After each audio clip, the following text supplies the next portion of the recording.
Hello and welcome to BA Brew, and it's our new season. I'm Debbie. I'm Charlotte. And I'm Christina. And we're really excited today to welcome Charlotte from Tailored Thinking. Christina and I included the subject of job crafting in our book, Delivering Business Analysis. And Charlotte's company and Charlotte herself, I know, are particularly passionate about this subject. So Charlotte, could you kick us off with a description of job crafting and what it's all about, please? Yeah, so job crafting is an approach to personalising work to make small changes to our jobs that really help bring out our strengths, our passions and our experiences. So you can think about job crafting like a semi-tailored suit, really. So it's not necessarily about making radical changes to your suit jacket, such as removing the arms or completely changing the material, but actually making smaller adjustments that it fits people better, make it a more comfortable fit. And that's essentially what it is that we're talking about with work. So job crafting is not always necessarily about making huge monumental changes, but actually making small adjustments that can have the greatest impact. There are typically 5 ways in which we find that people job craft. So the first way is around task crafting, so tangibly changing aspects of how you undertake your work. So that can include redesigning, adding or removing tasks. Secondly, relationship crafting, so reshaping how we view the relationships that we have with the people that we work with. So that could be building on our existing relationships or adapting or adding new relationships. Thirdly is purpose crafting, so reframing how we think about our work in terms of the value and the significance that it brings to us personally. The fourth type is skill crafting, so developing new skills or redefining our existing skills. And then the final type is well-being crafting, so finding ways to boost our physical and mental well-being through work.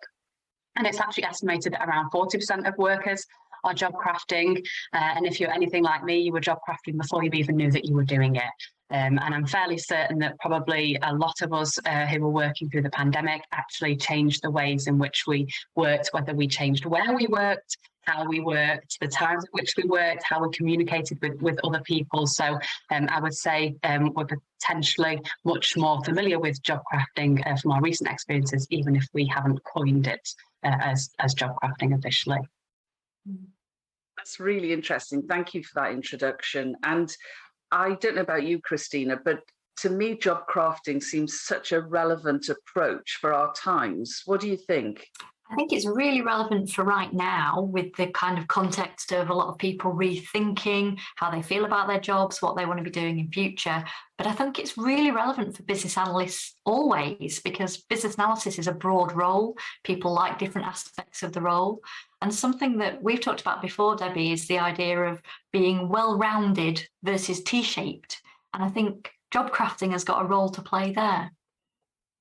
Yes, yeah, I think that's really interesting because to my way of thinking, you have to make a role your own in some ways. And in doing that, this might sound a bit odd, but you sort of make yourself your own. It's almost, it's a little bit like Maslow's self-actualisation at the top of his motivation pyramid. That sense that actually, if you're passionate about something and you can develop that part of the work that you do and your skills, then actually everybody benefits. Is that right, Charlotte? Is that the sort of thing that happens? Yeah, absolutely. So it's a hugely personal thing. You can't typically force people to job craft. It often comes from people individually, whilst you can definitely create an environment where you encourage job craft as an organisation. But yes, we know from the research that there's long-lasting impacts of job crafting that can be around personal resilience, performance at work, feeling more engaged and happy and confident at work. I guess if we take the tailored suit analogy, if you imagine wearing something that you feel fits really comfortably, you feel more confident when you're wearing it, you're much more likely to wear it again. You're much less likely to look for alternatives because you're pretty comfortable in what you've got. And we know that job crafting has also been linked to personal growth and skills development. And some research has shown that amongst people who job craft, they rate their performance higher. Their managers also rate their performance higher, and their customers are seeing higher levels of satisfaction as well. So I like to think of it as having both personal and organisational benefits as a whole. It feels feels like there's a real retention angle here, that employers who are struggling to recruit great staff, the market is really challenging at the moment for people with digital skills. Feels like allowing people to have that flexibility and autonomy in their role is a great way of making sure that they stay in their roles longer. Absolutely, yeah, and I think if we've learned anything from the past few years, it's been just how challenging that market has been. And if we're talking about that kind of great resignation, yes, we're definitely seeing how people have quit their roles in numbers that we possibly quite couldn't anticipate, but actually research tells us that that's set to continue. But one of the top reasons why people are saying that they're leaving work or looking to continue looking for other work is because they want greater flexibility and hybrid working opportunities. So people continue to want more choice over how they work, where they work, and when they work. And I would argue that you're probably in a great position within your current role to be able to have the flexibility to amend your existing role, rather than what we tend to do when we feel boxed in by our roles is jump to another box because we think, well, it'll be better over there. And I think the great opportunities that job crafting brings us is to be able to release those constraints that we often have around our jobs, where we have almost these glass walls that box us in, where we can see these other opportunities but we can't access them, and we often want to jump over to the next box to find the easiest opportunity, whereas job crafting encourages us to say, actually, how can we let down those walls? How can we allow people to tailor their work so that we keep them and we retain the talent that we've got, rather than losing a lot of people for reasons that often we can maybe work with. And sometimes BAs feel that they're already in a bit of a turf war, or that they're worried about treading on toes of other professionals. How does job crafting fit with trying to work alongside other professionals? Yeah, I'd say I recognise that perspective there, but what we also tend to see at Tailored Thinking is that actually people quite respect and appreciate the opportunities to job craft and for their other colleagues to job craft around them. So as an example, working with some teams where if you take a lot of people that on paper have the same job title, but everyone wants to do the job slightly differently because that's what we all naturally want to do. And people have different interests and skills and preferences. And so if you get a team together of people who on paper are doing the same job, but actually one person says, I really hate that element, and someone says, I love doing that. Well, actually, collectively, could we find a way in which we are all still doing the same job and meeting those overall goals, but actually we play to each other's strengths and interests? So I think the benefit of job crafting is not just looking individually, but actually looking at how that maps out across a team and departments within an entire organisation as well. Yeah, that's the thing that was striking me when we were talking about this, is how beneficial this can be for an organization. And, certainly within Assist, people join the company and they have additional skills to the role that they've joined. And then we always encourage people to try and, use those skills and try and take them forward. I mean, this podcast actually came out of an idea from Tom, our producer, because of some knowledge and skills that he had that are beneficial to us. So people can bring that in. And actually what you then get is you get somebody who's really in the company bringing richer skills than the ones you recruited for. And that's got to be beneficial for everybody. But the other thing that strikes me about it is we talk about T-shaped professionals, as you said, Christina. And obviously the deep vertical bar is your particular set of, in-depth, detailed professional skills. But the horizontal bar is that one of engagement, interaction, a broader landscape. And that's where you can then work very collaboratively with other people, because that's where the team can come together and sort of supplement each other as well as engaging with each other. So I think you can sort of see a link between that concept of T-shaping, the collaborative team that we often see in business change and in business analysis, and the job crafting concept. Does that make sense? Absolutely, yeah, and I've got lots of personal examples of working in teams where when you flip things on the head and you look at it differently and you look at that horizontal, it actually completely changes the way that you work. And I see it a lot with working with other organisations as well, is It's really easy to stick to what you know, particularly in times of pressure or times of change. We hold on to what we know and we understand. It's kind of better the devil you know, but there's so many opportunities that come from actually recognising that people are more than just their CVs, that people bring their own lived experiences that can be incredibly helpful in workplaces. You think of the examples of roles that you mentioned, Tina, when we last spoke, such as fire wardens and people who are kind of GDPR champions. No one is recruiting for those roles necessarily, but someone has to do it, and they're really important roles. And when we create an environment where we say, who's interested in doing this, what we see is people start to light up, don't they? So actually, that is something that I'm really passionate about. I'll do that. And it was never on their job description. But if we stuck to our job descriptions, I mean, how unfulfilling would our roles probably be? So I think there's loads of really positive examples there where there's almost, no downside to looking at it from that approach and seeing people as well-rounded individuals who often can bring so much more from their kind of out of work lives that they can bring into work. But often we don't know that about people until we really get to know them personally, or until we open up those opportunities. I think it's really tempting, particularly when you manage a team, to think, I've got to bring everybody up to the same level and everybody's got to be well-rounded. And actually, if you take more of a strengths-based approach and say, these are the areas that you're already really good, let's continue to invest in your development in those areas. And in those areas, you're going to excel and be much better than average. I think it allows people to feel a sense of excellence, a sense of achievement, and that gives them purpose and meaning in their role as well, rather than kind of bringing everybody up to a minimum standard in a large range of areas. Yeah. I tell you the other thing that occurs to me.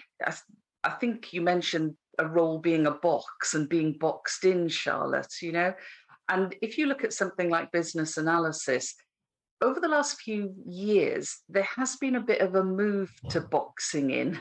And I think part of that comes because there is such a lot of uncertainty about the role in some organizations. It's almost safer to box it in, but also there have been certain movements that have sort of said, well, do we need business analysis? Is it an overhead we can live without sort of thing?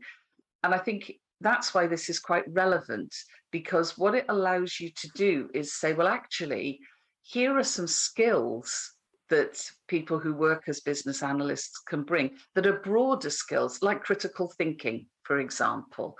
And actually, you may not find that on a job description, but in terms of what we need in the world and in the world of business, it's absolutely vital. And if somebody really values the ability to be a critical thinker and to think critically, it makes sense to use it, doesn't it?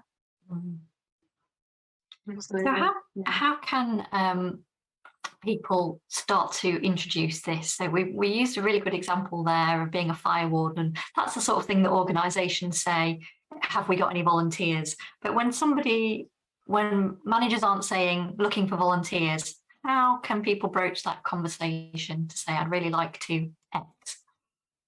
Yeah, and so I say conversation is absolutely key, and we find that job crafting works really well in organisations where people just have that inbuilt curiosity around making their jobs better and not feeling tied down to job descriptions.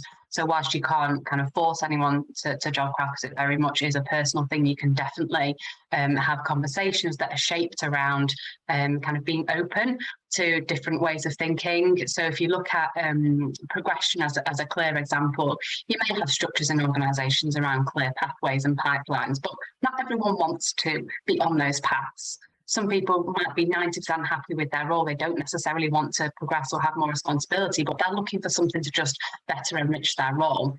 So a conversation in a one-to-one around actually how can we add that extra 10% could be around looking at secondment opportunities to shadow other people, or it could be something as small as saying, I'm really happy within my role, but things are just so tight at the minute that I'm feeling like I don't even get a lunch break. Well, what can we do to help you manage your day and your time and say no to things in a way that actually you get a lunch break every day? And it can be really small things, such as making sure you put it in your diary, you say no to other things, and that people respect that. So I'd say the basis is very much having those open conversations. I'd say what also helps is just treating it like an experiment. So if you're trying job crafting for the first time and you're thinking, okay, so what is it that I want to achieve and where am I going to start? It's okay if it doesn't necessarily go to plan. That's fine. Try something out. Return to the drawing board and reframe it and start again. And kind of, we find that being experimental helps people eventually get to the place that they want to be, but also helps when you explain to other people perhaps why you're not accepting meetings out of the 9 to 5 traditional hours, or why you're not turning up to that meeting, because you're trying something new. And then another thing that that really helps is to just give yourself a budget. And at Tailored Thinking, we would say something as small as 10 minutes a day or an hour a week. We're not saying that job crafting means that you have to have this whole big day where you put aside all this extra time and it's something extra. Just try and do something a little bit different each day and see how it goes. I think that's a great tip, because sometimes it is quite small things and sometimes they grow and develop, as you say. But it does give people something to aim at if it's small and manageable, and maybe just adding something a bit extra into a standard piece of work. The thing that strikes me is that one of the areas that's really developing that's quite aligned to business analysis is service design. And service thinking is very much about outcome and value, and design thinking is very much about divergent and convergent thinking and experimentation and feedback. And it just feels like there's a really good fit there, because what you have is you have a situation where people, if they're focused on outcomes, which is what the service approach is about, then they might think, well, within this team, we're trying to achieve this outcome, and maybe I could bring that skill in to help achieve that outcome a bit more. And then also in achieving that outcome, I might maybe think about, well, let's try it, or let's try somebody else using one of their skills. So it very much aligns with that way of thinking, is how I'm sort of seeing it, Charlotte. Yeah, that makes a lot of sense to me. You'll understand that world much more than I do, but yeah, definitely relate to that point and hear that a lot from people as well. Yeah. So I'm sure you will say yes to this, but I'll ask the question. Do you find, with individuals as well as organizations that you work with, that people feel, they get benefit and they really feel positive about it? Yeah, absolutely. I think for a lot of people, it can be a light bulb moment, because perhaps, as I said, people had been either thinking about job crafting or maybe teetering on the edge, but didn't realise that they were doing it. And then once you give it a name and it kind of gives it a status and it legitimises it, actually that can feel quite powerful for people. But also just reassuring people, like I said, that you try something. If it doesn't work, that's okay. Try again, and treat it as an experiment and just be curious about it. But I think we really see people feeling quite empowered when they understand that they can job craft. They are able to job craft. We believe that it's a skill that everyone can develop, and when we be intentional about it, that's when we really see the benefits. But it also has benefits on other people as well. You can really make someone else's working experience much more enjoyable when you focus on making your experience enjoyable as well, because you might share that experience with others. If you're focused on really strengthening the relationships that you have with other people at work, you can assume that they're going to benefit from that relationship with you as well. So yeah, definitely from a personal level, it can be quite fulfilling for people, and you often see benefits immediately, because you can do these things tomorrow. I can decide tomorrow that I'm going to spend the first 15 minutes of my day planning out the rest of my day and saying no to certain things if that's what it is that I want to do. I'm going to decide from tomorrow that I take a lunch break every day. What is stopping me from doing that? And that's what I mean when I say it can be quite invigorating and quite fulfilling for people the moment that they start doing it intentionally. Yeah. You mentioned, Debbie, that well. You mentioned that most roles in Assist, people get the opportunity to shape their role how they want to perform it. What do you think are the risks for organisations that don't take that approach? Well, I think in organisations, it comes back to something that Charlotte said earlier. I think at the moment, there is a lot of movement. There's a lot of people thinking, I want actually to live my life and my work life in the way that really works for me. And obviously there's a well-being angle, but there's also a personal choice angle to that. So my take on it is organizations, I saw a CEO of an organization the other day being very dismissive of hybrid working, working partly at home. And I thought, I wonder how the people who work in your organization feel about that. And of course, the big risk at the moment is that they will just move somewhere else to find that. And a number of people who, I know sort of professionally and personally have said, if I don't feel my organization's listening, then I'm probably going to move to one that does. So there's a huge amount of risks for organizations, because if you've got a team that is full of really good people who are bringing the skills that you want, plus some additional skills, there's a massive benefit there. Lose that or lose part of that, and you have a huge risk. And, let's face it, the disruptive effect for an organization could be huge, couldn't it? So anyway, I think this has been a brilliant introduction to job crafting. I know there's a lot more we could talk about, but for time reasons, I do have to bring us to a close. So Charlotte, any last final thoughts that you want to share with us? I'll just say, for anyone curious about or interested in trying job crafting, please just give it a go. Just spend 5 or 10 minutes looking into it. Of course, I would direct you to the Taylor Thinking website, but there's lots of helpful kind of resources and information about there, and just see what it can do for you, and then spread the word. Brilliant. And how about you, Tina? Any final thoughts for any BAs thinking of job crafting? Yeah, I think it doesn't have to be something that you make a big deal out of, that you have to get permission for or write a business case about. You can just decide, I'm going to arrange a lunch and learn, or I'm going to see if anybody wants a new starter, wants a buddy. You can think of small ways that are going to make an impact for you and contribute to your team, and just get on and do them. Brilliant. Well, thanks very much, both of you, for talking about job crafting today, which I think is a really, really relevant subject for our times. Very, very, very behind it. And thanks everybody for listening to this podcast. And if you, our audience, have any ideas for subjects you'd like us to talk about or to answer questions about, then please do let us know by emailing us on BA Brew at AssistKD.com. Thanks very much.